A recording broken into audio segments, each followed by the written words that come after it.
नमस्कार, हूँ आपके साथ आकांक्षा आनंद। भारत संतों का देश है और भारत की दशा और दिशा को शुरू से संतों ने ही संवारा है। जब भी देश लड़खड़ाया है, घबराया है और बिखरा है तो संतों ने देश का साथ दिया है।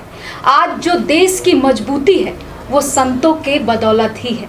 संतों ने ही देश को संवारा है। जब भी देश टूटा है देश ने संतों का साथ लिया है। आज हमारे साथ देश के साधु संतों के सबसे बड़े अखाड़ा निरंजनी अखाड़ा के आचार्य और महामंडलेश्वर कैलासानंद गिरी महाराज जी मौजूद हैं और बहुत आभार जो आपने हमें अपना बहुमूल्य समय दिया।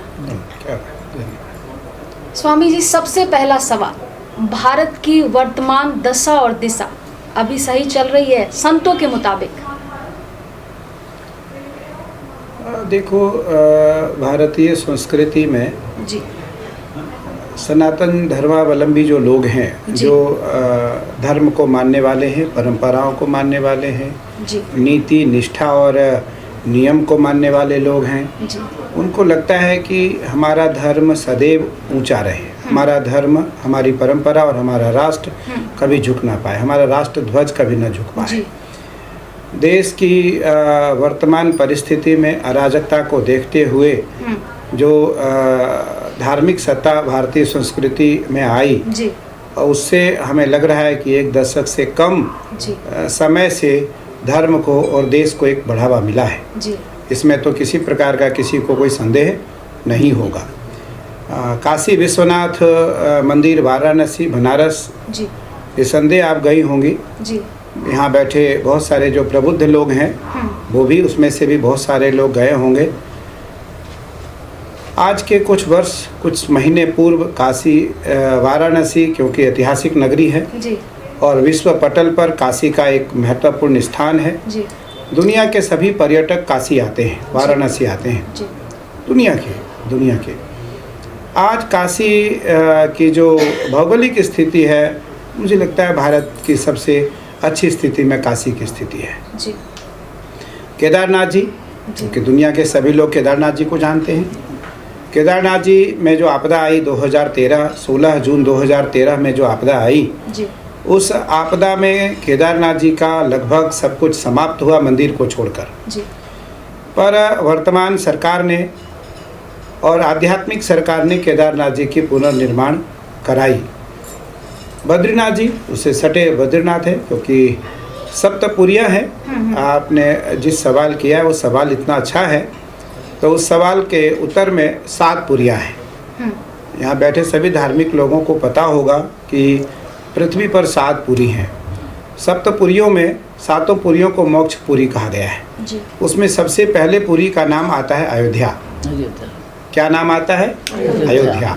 अयोध्या, मथुरा, माया, काशी, कांची, अवंतिका, जी पुरी, द्वारावती चैव सप्तैता मोक्षदायिका। 7 पुरियाँ हैं। सप्तपुरियों में सबसे पहले अयोध्या है, दूसरा मथुरा है जहाँ से अभी हम आ रहे हैं, जी मथुरा है। तीसरा हरिद्वार है जहाँ हम रहते हैं, जी उसको मायापुरी कहा गया है। तो तीसरा हरिद्वार है, अयोध्या, मथुरा, माया, और चौथा काशी है। काशी है।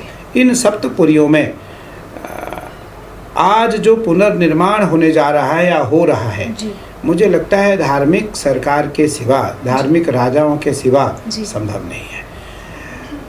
मैं अपनी बात न करूं, मैं केवल अपनी व्यक्तिगत बात न करूं, क्योंकि मेरा कोई व्यक्तिगत स्वार्थ नहीं रहता। यदा यदा हि धर्मस्य ग्लानिर्भवति भारत अभ्युत्थानमधर्मस्य तदात्मानं सृजाम्यहं परित्राणाय साधूनां विनाशाय च दुष्कृतां धर्म संस्थापनार्थाय संभवामि युगे युगे। हर युग में ईश्वर का अवतरण गौ, ब्राह्मण, संत, सज्जन और राष्ट्र की रक्षा के लिए भगवान का अवतरण होता है, भगवान अवतरित होते हैं।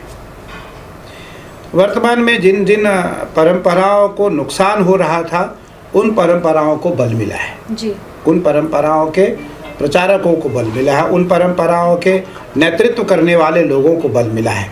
तो इसलिए भारतीय संस्कृति की जो पूर्व में दशा और दिशा थी, निसंदेह उसमें बहुत बड़ी परिवर्तन आज वर्तमान स्थिति में दिखाई पड़ रही है।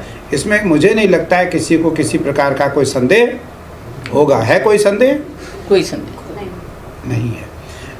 इसलिए मेरा कहने का तात्पर्य कि देश का कोई साधु हो या सामान्य व्यक्ति हो, जी सभी राष्ट्र से प्रेम करते हैं, राष्ट्र से सभी प्रेम करते हैं। किसी न किसी भगवान से संधि सबका है, जी किसी न किसी धर्म से संधि सबका है, किसी न किसी परंपराओं से संधि सबका है।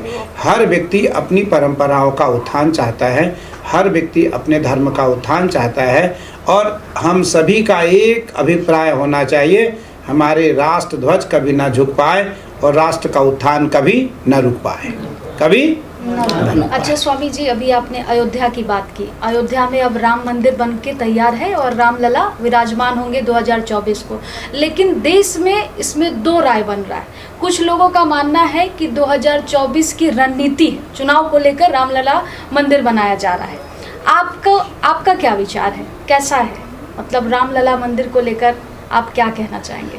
क्योंकि रामो राजमणि सदा विजयते, रामम रमेशम भजे। जी रामो राजमणि सदा विजयते, रामम रमेशं भजे।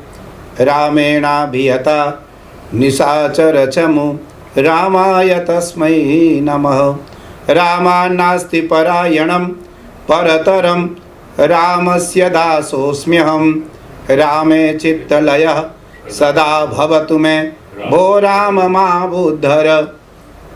राम रक्षा स्तोत्र का श्लोक है। जी राम रक्षा स्तोत्र इसलिए पढ़ा जाता है कि राम हमारी रक्षा करते हैं, राम हमारी रक्षा करते हैं, राम सबके रक्षक हैं, राम हम सबों के रक्षक हैं। तो राम जो हमारे रक्षक हैं, वो पंडाल में रहें, वो टेंट में रहें, वो धूप में रहें, वो बरसात में रहें, और हम भवन और महल अट्टारियों में रहें, यह उचित था क्या? नहीं। गोस्वामी जी लिखते हैं एक चौपाई कि मानस मुक्ति मराल जहि पावा, और राम ही चरित परम सुभावा। जय अनुपम जय विविध विशेखा।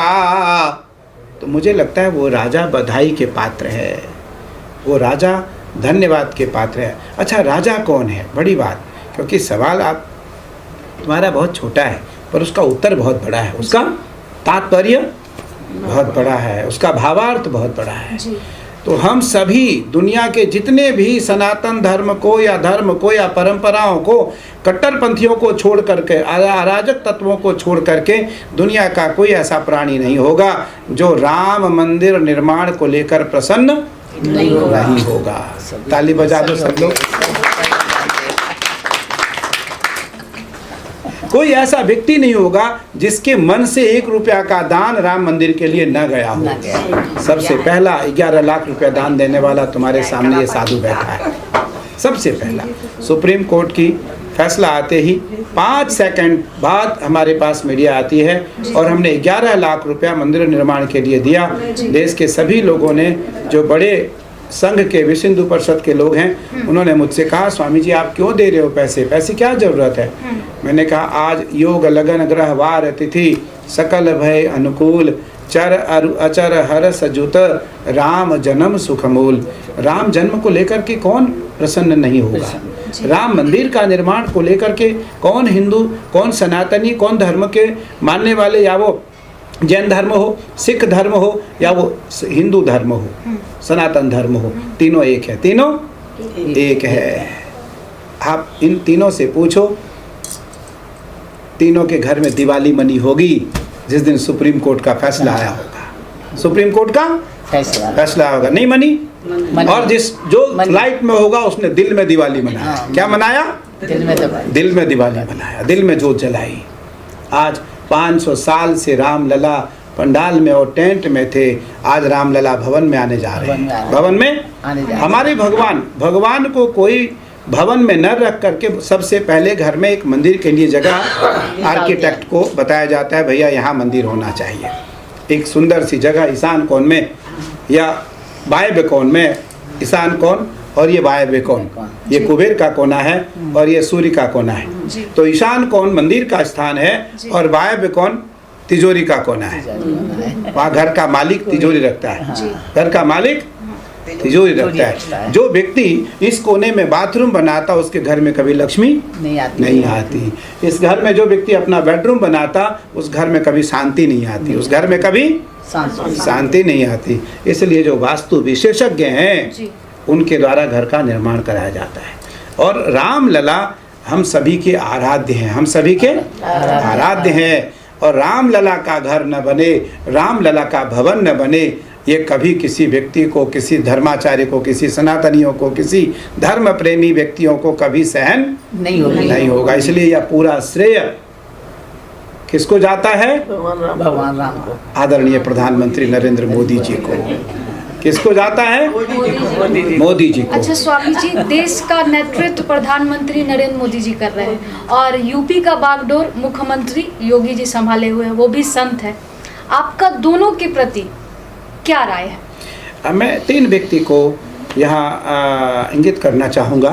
3 व्यक्ति के परंपराओं में योगी जी नहीं होते तो अयोध्या का आज जो स्वरूप है वो नहीं बदलता।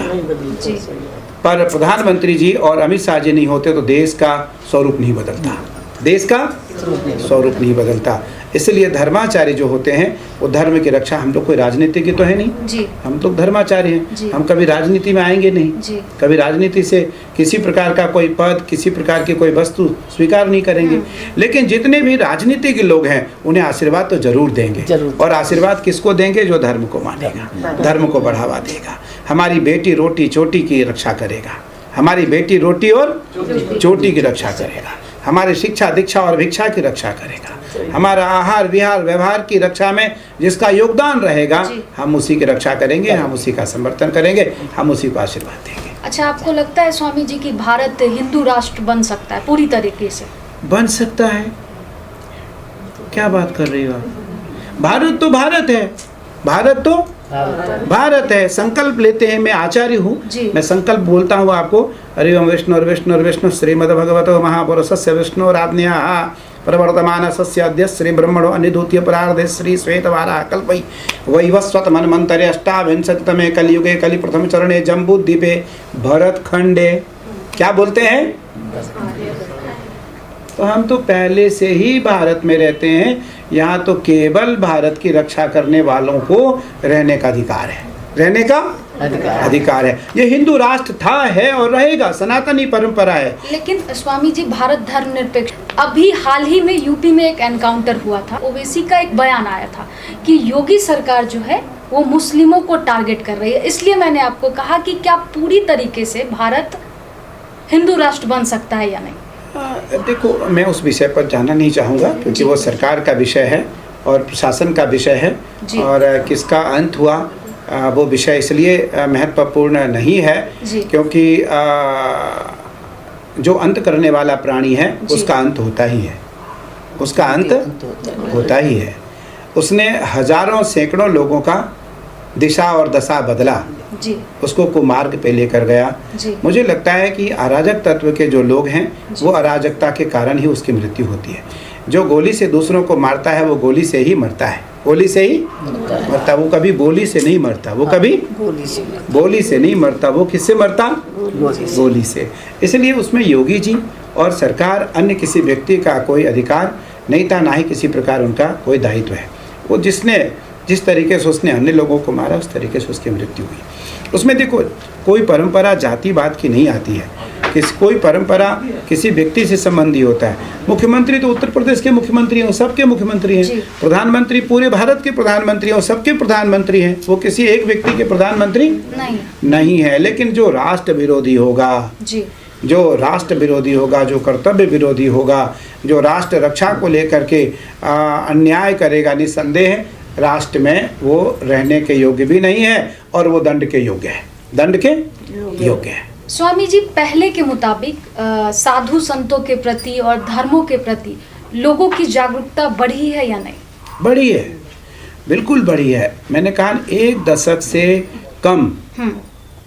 से कम दिनों में साधु संतों के प्रति, धर्म के प्रति, समाज के प्रति, मौलिक सिद्धांतों के प्रति और मानवीय मौलिक सिद्धांतों के प्रति लोगों की जागरूकता बढ़ी है। देश का जो युवा पीढ़ी है, देश की जो युवा पीढ़ी है, वो धर्म को जानना चाहता है, वो धर्म को जानना चाहता है, वो धर्म को सुनना चाहता है, वो धर्म के बारे में समझना चाहता है और धर्म के बारे में पढ़ना चाहता है। धर्म क्या है, धर्म क्या है, परंपरा क्या है, परंपरा से किस चीज़ की प्राप्ति हो सकती है, परंपराओं से क्या मिल सकता है। तो देश के जो युवा लोग हैं, देश के जो शिक्षित लोग हैं, देश के जो बौद्धिक लोग हैं, देश के जो पारंपरिक लोग हैं, देश के जो सामाजिक लोग हैं, देश के जो ऐतिहासिक लोग हैं, देश के जो चारित्रिक लोग हैं, देश के जो पारंपरिक लोग हैं, देश के जो मौलिक सिद्धांतों को मानने वाले लोग हैं, वो धर्म को जानना चाहते हैं, वो धर्म को जानना चाहते हैं, पढ़ना चाहते हैं, उसको समझना चाहते हैं, उसको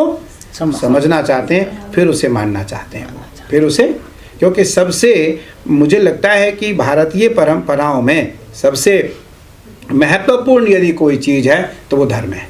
वो क्या है? धर्म। भगवान श्री कृष्ण गीता में आज कहते हैं यज्ञ कर रहे हैं। इदम विष्णोर्विचक्र में त्रेधा निदधे पदम समूढ़मस्य पागुं सुरे स्वाहा विष्णवे नमः स्वाहा इदम विष्णवे इदं न मम। तो अर्जुन ने रोका, आप किसके लिए यज्ञ कर रहे हो? आप तो स्वयं विष्णु हो, आप तो स्वयं विष्णु हो। विष्णु अपना यज्ञ कर रहा हो, ऐसा कैसे संभव है? तो कृष्ण ने कहा मैं यज्ञ नहीं कर रहा हूँ, मैं प्रेरणा दे रहा हूँ। मैं क्या कर रहा हूँ? प्रेरणा दे रहा हूँ। तो माता पिता गुरु राष्ट्र को, बच्चों को प्रेरणा देते हैं, दूसरों को प्रेरणा देते हैं। इसलिए धर्म के प्रति आज निस्संदेह लोगों की जागरूकता बढ़ी है, लोग जागरूक हुए हैं और धर्म को समझना चाहते हैं, धर्म को मानना चाहते हैं, धर्म की परंपराओं को जानना चाहते हैं। मैं तो अभी बिल्कुल युवा हूँ, बिल्कुल बालक जैसा हूँ। अभी मैं एक बहुत बड़ी परंपरा के अखाड़े का आचार्य बना और उस परंपरा के अखाड़े के आचार्य बनने के बाद मेरा कोई दिन ऐसा नहीं बीता जिस दिन मैं 2, 4, 5 घंटे लेखन कार्य या अध्ययन नहीं करता, क्योंकि मुझे उस परंपरा को आगे लेकर के जाना है, उस परंपराओं को शीर्षस्थ तक लेकर जाना है, उस परंपरा की मौलिक सिद्धांतों को मुझे जो समझना है और हजारों लाखों साधुओं को समझाना है, हजारों लाखों करोड़ों भक्तों को उसके बारे में बताना है। क्या होता है कि देश की परंपरा में हम सीखना चाहते हैं, सीखने की कोई आयु नहीं होती, सीखने की कोई उम्र नहीं होती, पढ़ने की कोई उम्र नहीं होती। इसलिए हर व्यक्ति को विद्यार्थी रहना चाहिए, हर व्यक्ति को विद्यार्थी रहना चाहिए। हाथ में पुस्तक, एक हाथ में लेखनी सदैव रहनी चाहिए, जिससे कि हम सदैव कुछ न कुछ पढ़ते रहें और नई चीज़ धर्म के लिए सीखते रहें। गीता का एक श्लोक है, मैं उस श्लोक को आपको बता रहा हूँ। भगवान श्री कृष्ण गीता में कहते हैं कि गीता सुगीता कर्तव्या किमन्ये शास्त्र विस्तरे या स्वयं पद्मनाभस्य मुख पद्माद विनिसृता। भगवान कहते हैं जो गीता को बार बार पढ़ेगा, गीता का अर्थ क्या है? त्याग। गीता गीता गीता गीता गीता गीता गीता गीता गीता का अर्थ क्या हुआ? त्याग। गीता को जो बार बार पढ़ेगा वो अंतःकरण से त्यागी हो जाएगा, वो अंतःकरण से त्यागी हो जाएगा। और जो बार बार गीता को पढ़ेगा वो सारे शास्त्रों को जान जाएगा, सारे शास्त्रों का अध्ययन कर लेगा। सारे शास्त्रों का अध्ययन, एक ग्रंथ का अध्ययन करने मात्र से बहुत सारे ग्रंथों का वो अध्ययन कर सकता है। तो उसमें भाव प्रधान है। क्या प्रधान है? भाव। भगवान किसके भूखे होते हैं? भाव के। तो भगवान वस्तु के भूखे तो हैं, भगवान को पुष्प भी चाहिए, भगवान को धूप भी चाहिए, दीप भी चाहिए, नैवेद्य भी चाहिए, वस्त्र भी चाहिए, चंदन भी चाहिए, तिलक के लिए चंदन भी चाहिए, रोली भी चाहिए, अक्षत भी चाहिए, जनेऊ भी चाहिए, भगवान को आरती इत्यादि मंत्र स्तुति भी चाहिए। लेकिन भगवान कहते हैं सबसे पहले मुझे भाव चाहिए। क्या चाहिए? भाव चाहिए। तो भाव कौन प्रकट करता है? माँ, पिता और गुरु। श्रेष्ठ पुरुषों के द्वारा बताया गया, ये 3 के द्वारा भाव प्रकट किए जाते हैं और भाव भरे जाते हैं। वो 3 लोग हैं। सबसे पहली माँ है, सबसे पहली माँ है, माँ से बड़ा कोई नहीं है। फिर पिता है, फिर क्या है? पिता, फिर गुरु, फिर भगवान। पहले भगवान को न मानो, आप बाईपास न करो, आप माता पिता को वृद्धाश्रम में न भेजो, गुरु की निंदा न करो, गुरु को की आलोचना न करो और भगवान के सामने स्तुति न करो। भगवान कभी स्तुति स्वीकार नहीं करेंगे। अच्छा स्वामी जी, आपने गीता की बात की। कुछ दिन हाल ही दिनों में रामचरितमानस का एक छंद है, गोल गवार शूद्र पशु नारी सकल तारना के अधिकारी। इसमें देश भर में विवाद हुआ। बिहार के शिक्षा मंत्री ने इसकी आलोचना की और यूपी के नेता, समाजवादी पार्टी के नेता स्वामी प्रसाद मौर्य ने भी इस पर विवाद खड़ा किया। आपका रामचरितमानस पर क्या कहना है? रामचरितमानस मर्यादित ग्रंथ है जी। रामचरितमानस मर्यादित ग्रंथ है जी। रामचरितमानस की रचना किसने किया? गोस्वामी तुलसीदास जी ने। जी। रचना करवाया किसने? हनुमान जी ने। जी। रचना करवाया किसने? हनुमान जी ने। इन दोनों मंत्रियों से या दोनों नेताओं से पूछ लिया जाए कि दुनिया में आप किस देवता से डरते हो, तो ये कहेंगे हनुमान जी से। किससे कहेंगे? हनुमान जी से। रामचरितमानस की रचना किसने करवाई? हनुमान जी ने। गोस्वामी तुलसीदास जी महाराज की एक चौपाई है, मैं उस चौपाई को बाद में कहूँगा जो चौपाई आपने कहा। गोस्वामी जी की एक चौपाई है, उसमें गोस्वामी जी लिखते हैं, बूढ़े सकल समाज। जब रामचरितमानस लिखी जा रही थी जी। तो एक चौपाई है, उसमें चौपाई क्या है? उसकी अर्धाली बूढ़े सकल समाज। सकल समाज का अर्थ हुआ इस पृथ्वी पर जो भी आया सब मानव रूप में आया। राम, कृष्ण, बड़े बड़े साधु, बड़े बड़े फकीर, नानक जी से लेकर के जितने देश के साधु हुए वो सब किसी न किसी मानव रूप में आए, किसी न किसी माँ के गर्भ में। ये जो हमारी बहुएं, बेटियां, बहनें, माताएं बैठी हुई हैं, इनके गर्भ से साधु संतों ने, ऋषियों ने, श्रेष्ठ ज्ञानियों ने, मनुष्यों ने जन्म लिया। गोस्वामी जी लिखते हैं कि उस चौपाई के अर्धाली में बूढ़े सकल समाज, समाज में जितने लोग हैं सबका अपमान होगा, सबका अपमान होगा और कोई भी श्रेष्ठ पुरुष नहीं होगा, कोई भी भवसागर को पार नहीं कर पाएगा। गोस्वामी जी की आंखें नम हो गई। गोस्वामी जी की आंखें नम हो गई। गोस्वामी जी ने कहा है तो बहुत अनर्थ हो गया, मुझसे अपराध हो गया, मैं सबके लिए कैसे लिख सकता हूँ, क्योंकि सबको एक तराजू पे कदापि नहीं तोला जा सकता। सब एक तराजू के एक तराजू पे तोलने लायक नहीं है। कोई श्रेष्ठ साधु, यहाँ ये जो पैंट शर्ट में बैठे लोग हैं, इनको भी आप ये आंक नहीं सकते कि ये साधु नहीं है। हो सकता है हमसे अच्छे साधक हों, ये हमसे अच्छे साधक हों। साधु कौन है? जो साधना करता हो, जो साधना करता हो। संत कौन है? जो सज्जन हो, जो सज्जन हो। जो उदंड हो वो साधु नहीं है। जो असाधु है, जो साधक नहीं है, वो साधु नहीं है। तो इसलिए साधु बनने से पहले सज्जन बनना चाहिए। क्या बनना चाहिए? सज्जन बनना चाहिए। आप देखो गोस्वामी जी लिखते हैं चौपाई बूढ़े सकल समाज। हनुमान जी महाराज उस चौपाई को पूरा कर देते हैं। गोस्वामी जी की आंखें नम थी, हनुमान जी आकर उस चौपाई को पूरे कर देते हैं। चौपाई में लिखा, हनुमान जी ने पूरा किया कि प्रथम चढ़े जो मोह बस वो बूढ़ेगा, संसार में उसका अपमान होगा जो मोह माया में फंसा रहेगा, मोह माया में फंसा रहेगा। चौपाई है जो आपने कहा कि ढोल गंवार शूद्र पशु नारी ये सब ताड़न के अधिकारी। चौपाई ऐसी है। अब उस चौपाई में प्रसंगवत उस समय लिखा गया जब राम जी 3 दिन तक समुद्र के किनारे समुद्र से याचना करने के लिए बैठे। गए 3 दिन बीत, आगे की दोहा बोल रहा हूँ। गए 3 दिन बीत, बोले राम सकोप तब, भय बिन होय न प्रीत, लक्ष्मण बाण सरासन आनव, सो से बारिक विशिक कृषान। लक्ष्मण धनुष बाण ले आओ, ये समुद्र ऐसे नहीं मानेगा, ये मेरी प्रताप को भी जान ले। मैं नम्र हूँ, उदार हूँ, इसका अर्थ भिखारी नहीं हूँ, इसका अर्थ गरीब नहीं हूँ, इसका अर्थ कमज़ोर नहीं हूँ। मैं इसे अभी बता देता हूँ। भगवान राम लक्ष्मण से कहते हैं, लक्ष्मण धनुष बाण लेकर के आए और धनुष पे भगवान राम ने तीर का संधान किया, बाण का संधान किया तो समुद्र त्राहि माम शरणागत तो उसमें कहता हुआ सोने की थाली में पूजन सामग्री लेकर के प्रकट हुआ। और उस समय समुद्र कहते हैं, गोस्वामी जी ने नहीं कहा, समुद्र ने कहा। ये बात मैं तुम्हारे माध्यम से बता देना चाहता हूँ। ये बात किसने कही? समुद्र ने कहा कि ढोल गंवार शूद्र पशु नारी ये सब ताड़न के अधिकारी। वहाँ कोई नारी नहीं है, कोई पुरुष नहीं है। हमारे शरीर में ये पांचों हैं, हमारे शरीर में ये पांचों हैं। भैया सूरदास जी की एक छोटी सी दृष्टांत है, मैं इसी दृष्टांत के माध्यम से बता रहा हूँ। सूरदास जी सूर थे, अंधे थे। एक हाथ में सूरदास जी की लालटेन है, छड़ी है, बाएं हाथ में लालटेन है। सूरदास जी जा रहे थे, मेरे जैसे युवा साधु ने सूरदास जी को रोका और कहा, महाराज आप कहाँ जा रहे हो? बोले उस मार्ग की ओर जा रहा हूँ। बोले तुम्हें लालटेन की क्या जरूरत है, तुम तो अंधे हो। लालटेन की जरूरत, दीपक की, टार्च की जरूरत तो उसको है जिसकी आंख हो।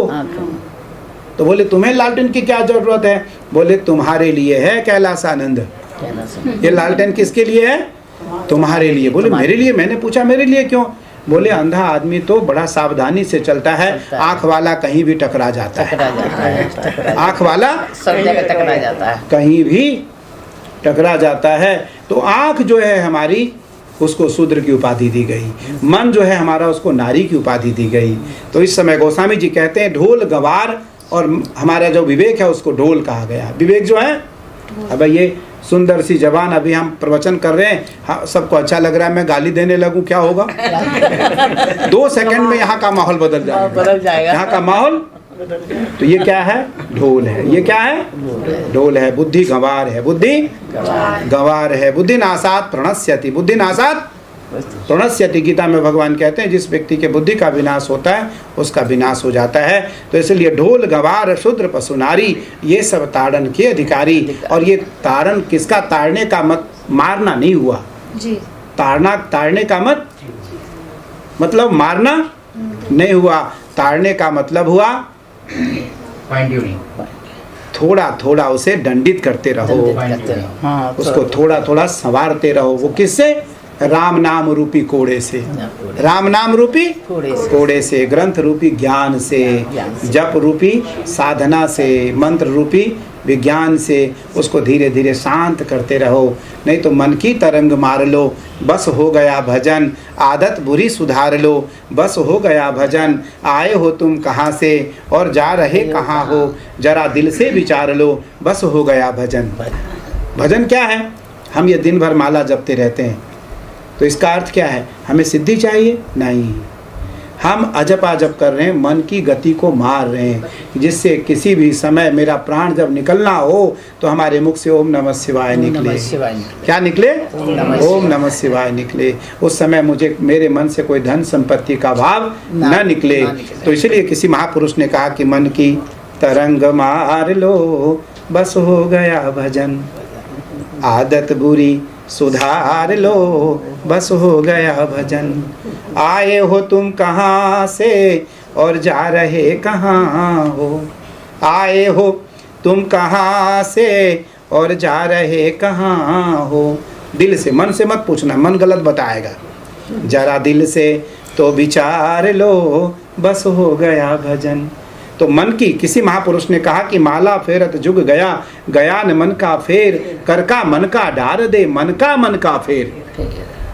मन से जब माला फेरोगे तो उसका लाभ मिलेगा। तो इसलिए ये जो प्रसंग है ये इन मंत्रियों के समझ में आने वाला नहीं है, क्योंकि ये बौद्धिक प्रसंग है और आध्यात्मिक प्रसंग है। ये तो उसको अपनी ओछी राजनीति के कारण रामचरितमानस को बदनाम कर रहे हैं। रामचरितमानस तो घर घर का ग्रंथ है। क्या है?